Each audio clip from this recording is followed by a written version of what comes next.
The Lagos State Governor, Babatunde Fashola, has been giving account of the impact of the 2 power plants built in the state. According to the governor, since the construction of the plants, 14 schools, the Onikol Zone 2 headquarters and the Island Maternity Hospital, they've had constant electricity, while about 198 generators have been decommissioned. Now, the construction of the power plants also gave direct jobs to some 259 people. Governor Fashola gave the testimony of these achievements at the opening of the 7th edition of the Lagos Economic Summit.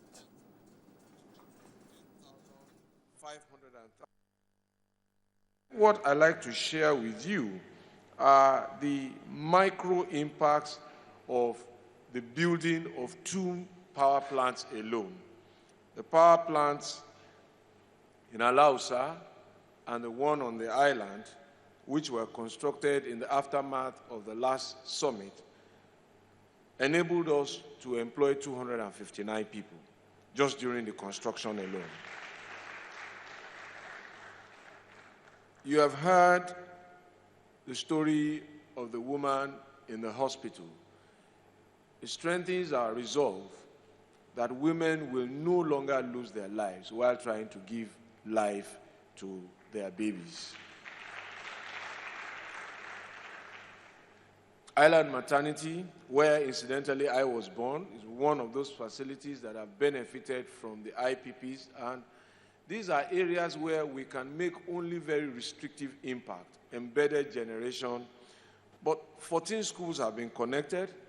Lion Building Police Formation and Zone 2 Police Formation have also been connected. So we have not only impacted hospitals, we have impacted learning, we have impacted security.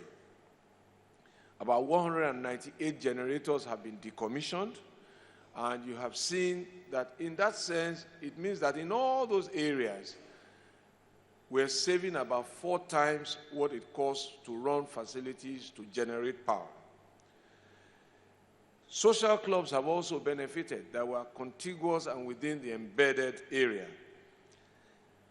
Island Club, Yoruba Tennis Club, Lagos Lawn Tennis Club, and members of those clubs will also tell you that their management teams are able to report reduced costs in terms of power.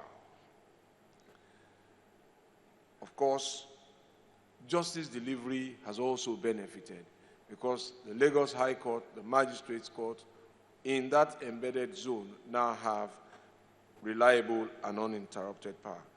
But perhaps where the micro impact has been most definitive is on the streets, because apart from the area that is captured in the IPPs, we have undertaken an aggressive public lighting project, lighting up the streets of Lagos pole by pole.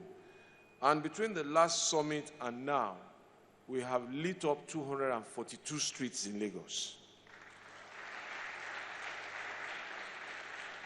Now, you can measure that perhaps differently if you understand that that has meant the erection of 10,533 electricity poles, or perhaps differently, an area covering 316 kilometers of public street lighting.